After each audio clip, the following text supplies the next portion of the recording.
On a fast-moving train going to Chicago, Coulter, a US Army pilot, wakes up from a deep sleep and finds himself leaning on a window. He seems disoriented and confused, and he looks around trying to find something. Christina, who was sitting in front of him, thanks him for the good advice as though they've been having a conversation all along, and she gets a call from her ex and complains that he calls her more now than he did when they were together. Coulter and Christina are interrupted by the conductor, who asks Coulter for his ticket. When she sees he's confused, she takes the ticket out of Coulter's pocket and shows it to the conductor. As soon as the conductor leaves, Coulter leans over to Christina and tells her that he thinks that she knows him, but he wasn't the person that she thought he was. He tells her that his name was Coulter Stevens and that he was a US Army pilot in Afghanistan. Christina thought that he was joking and calls him Sean, but before she could say anything else, Coulter felt sick and gets up from his seat and he starts heading to the door. Standing by the door of the train, he asks a young man holding a bike where they were, and the man tells him that they were in Chicago. Coulter returns to his seat and is further confused when he notices his reflection in the mirror and sees a different face. He hurries to the bathroom to confirm what he had seen, and in the bathroom he starts going through his wallet and finds an ID with the name Sean, and he was a teacher. After leaving the bathroom, Coulter runs into Christina and tries to express his confusion, but before he could, the train explodes while passing by another train, killing everyone on board. Coulter wakes up in a dimly lit cockpit to a woman's voice calling out his name and asking him to acknowledge transmission. The voice asks Coulter if he was functional, which he answers by telling the voice that he was dizzy. The voice asks him to report what he witnessed before he woke up there. Coulter then goes on to tell the voice that he was in an explosion but didn't know where it came from. A video signal comes through and Coulter is able to see Colleen clearly on the screen. Coulter tells Colleen that he recalls being on a mission, then waking up on the train. Colleen makes Coulter go through a series of encoded exercises to help him remember his mission. Once they complete the exercise, Colleen asks him who bombed the train, but he responds by saying that he doesn't know. She orders him to go back and find out, and she tells him that he only has 8 minutes, the same as last time, and then sends him back to the moment he awoke on the train. When he wakes up there, Coulter thinks that he's being tested in a simulation, and he's amazed at the detail of the simulation and how real it looks. He starts to look around trying to gauge his environment and ultimately find the bomb. He realizes that the explosion had come from behind him in the previous simulation, so he heads to the bathroom and finds the bomb in a vent inside the lavatory. He leaves the bomb and heads back to the cabin, trying to identify the bomber, but before he could, the train explodes. Coulter reawakens in his capsule, even more disoriented and shocked from the blast. Once he calms down, he starts asking about his unit,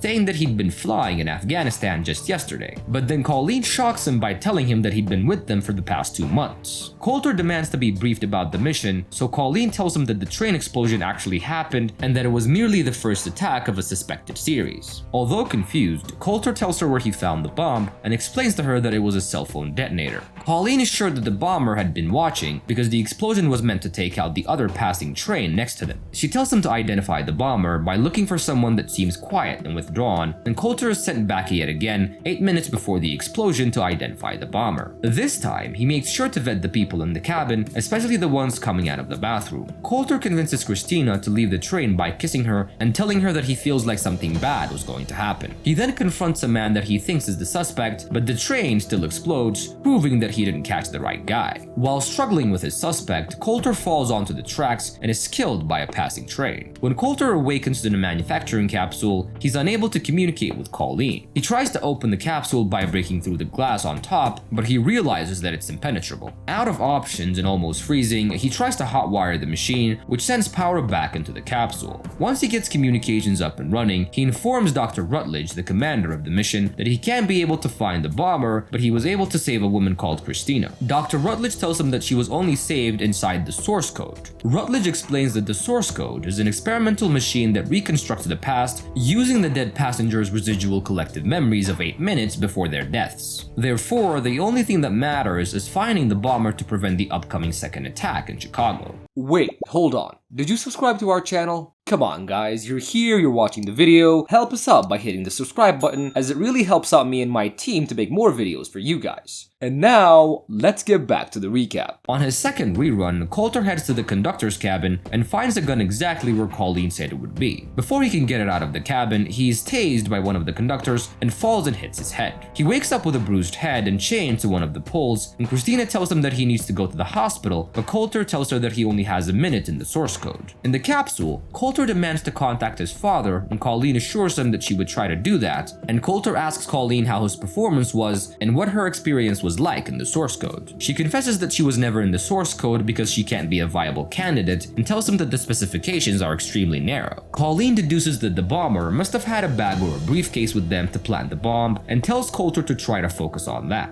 On the train, Coulter draws something that he remembers from the military on a piece of tissue paper. Christina asks him what it was, and he tells her that a friend of his who disappeared a while ago had shown it to him, telling her his own name as a guise of a friend that he was telling her about. While Coulter tries to make a call to the military with a borrowed phone, Christina informs him that she checked and found out that Coulter Stevens was dead. She tells him that he was killed in action 2 months ago. Back in the capsule, Coulter confronts Colleen and asks her if he was dead, and she reveals that part of his brain remains active, but he's missing most of his body and is on life support.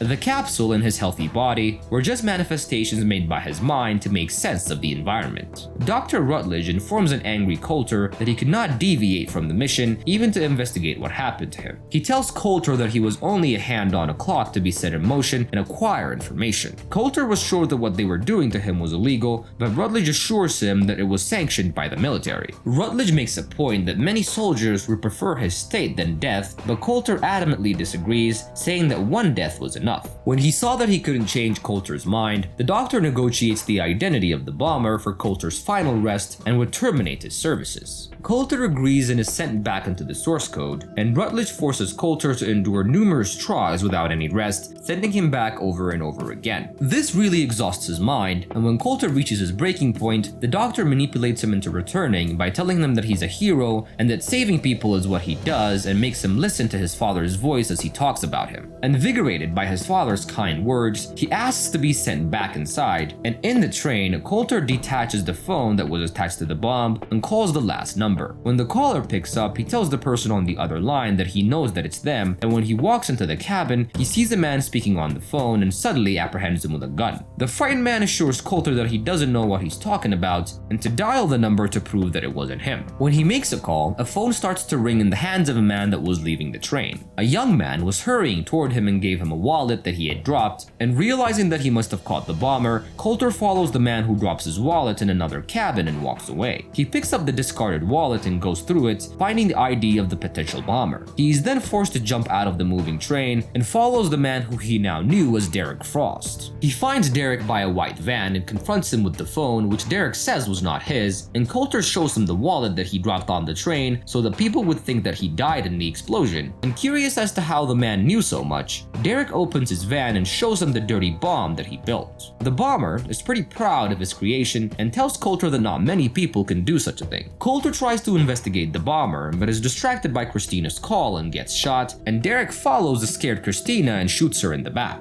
Returning to the fallen Coulter, he goes through his wallet and finds out his name and occupation. And struggling for dear life, Coulter asks Derek why he was doing this. The disturbed bomber tells Coulter that the world is a horrible place and that he's doing this because he wants to start anew. Derek leaves Coulter to die in the parking lot, and outside the source code, Coulter relays his discoveries to Colleen, which help the police arrest the bomber and prevent the second attack. Coulter asks Rutledge to send him back into the source code so he can manage to save the rest of the passengers. Even though the doctor tells him that it won't change anything, Coulter was adamant about trying. The team receives the good news that the bomber had been apprehended and they celebrate, and Coulter was doubtful that the doctor was going to send him back as he asked. Even though he's averted the catastrophe, he feels like he's missing something, and Derek had apparently set another trap as a failsafe, and Coulter thinks that he should go back and find it. He then asks Colleen to send him back in and shut him off. And sentimental, Colleen agrees after informing him that there was no coming back, and she thanks him for his service and pushes the button that was sent him into the source code. In his office, Rutledge is congratulated for completing his mission and promised more funding to continue his research. Colleen comes to speak to him about Coulter, but Rutledge has apparently went back on his promise to let the captain die after the mission, as he was the only candidate able to enter the source code, and so he orders Colleen to clear his memory and initialize the source code. She goes to see Coulter's body in his incubator, and his brain was attached to synapses. She takes him off life support just as she promised and locks the door so that nobody revives him. When Rutledge is notified of what she's doing, he tries to stop her, but it was too late, and this time, knowing what he needed to do, Coulter hurries to the bomb and disconnects the phone like he did before. He then catches Derek before he can leave the train, and he cuffs him to one of the poles, and in front of Derek, he makes a call to the police announcing where the dirty bomb was. Once he was done dealing with the bomber, Coulter calls his father pretending to be a friend that served with his son and makes amends, and he returns to his seat and asks Christina on a date. He holds her close to him and asks her what she would do if they only had a minute to live, and she tells him that she would make every second count. And when the minutes end, the source code is frozen in time on the train as Coulter and Christina kiss. But suddenly, time unfreezes and Coulter is shocked to see that he's still there. Everyone on the train gets off safe and sound, and days later, Coulter and Christina walk hand in hand across the city, finally being able to live their lives together. And that is how the movie comes to an end. I hope you guys enjoyed this recap. Make sure to leave me a like, leave me a comment, and also subscribe to my channel. I love you guys so much, and I promise to see you on my next recap. Bye.